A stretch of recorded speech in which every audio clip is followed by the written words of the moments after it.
राजस्थान में एक कहावत बेहद लोकप्रिय है, माल भी गया और मांझना भी। इस कहावत का अर्थ है कि कई बार हम ऐसी स्थिति में पड़ जाते हैं कि हमारी इज्जत भी खराब हो जाती है और हमारी गाड़ी कमाई भी। अजमेर के लोकप्रिय और यारबाज नेता सुरेंद्र शेखावत के साथ कुछ ऐसा ही हो गया है। किसी हैदराबादी नवाब ने डॉक्टर का रूप धारण कर उनका इलाज किया और उनको 19 लाख रुपए के नीचे उतार दिया।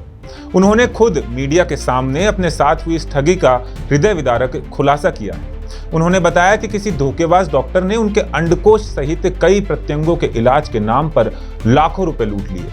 उनकी उम्र 10 साल कम करने तक का भी झांसा दे दिया, लेकिन अफसोस, ना तो उनकी उम्र कम हुई और ना ही अंडकोश का इलाज हुआ। अलबत्ता उनकी व्यापार अर्जित कमाई का भी नुकसान हो गया। लाला बन्ना ने जैसा बताया, उससे पता चला कि उनके साथ हमारे एक और राजपूत मित्र राठौड़ बाबा, हाँ वहीं आरटीडीसी वाले धर्मेंद्र राठौड़ और परम प्रिय शंकर सिंह बवाल भी उस फर्जीवाड़े के चक्कर में फंस गए। सुरेंद्र सिंह उर्फ लाला बन्ना और अन्यों के साथ हुई इस बेरहम ठगी से मेरा दिल बड़ा द्रवित है। ये तो लाला बन्ना ने इस हैदराबादी हरामी का इलाज कारित कर दिया, वरना ना जाने कितने लोगों को ये ठग चुका होता।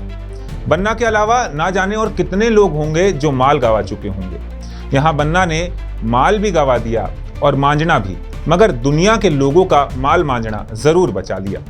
लाला बन्ना जैसे समझदार, पढ़े लिखे, राजनीति के पुरोधा को यदि कोई बेवकूफ बना सकता है तो हम और आप किस खेत की मूली हैं। यहाँ आपको लाला बन्ना का आर्टिफिशियल इलाज करने वाले हैदराबादी की करतूतों का भी तफसील से वर्णन करना चाहूँगा। ये हैदराबादी डॉक्टर स्टेम सेल पद्धति से इलाज करता है। इस तकनीक में विभिन्न जानवरों के ब्लड सेल्स निकाल कर इंजेक्शन बनाए जाते हैं। दावा किया जाता है कि मर्दाना इंजेक्शन मरीजों की रोग प्रतिरोधक क्षमता को बढ़ाकर इतना ताकतवर बना देते हैं कि मरीज घोड़ों की तरह उछल कूद मचाने लगता है।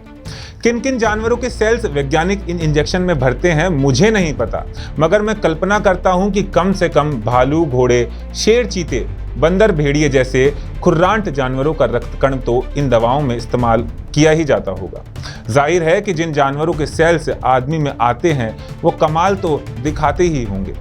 फिलहाल इस खबर में इतना ही। ऐसी ही और अपडेट्स के लिए आप देखते रहिए अपडेट इंडिया। धन्यवाद।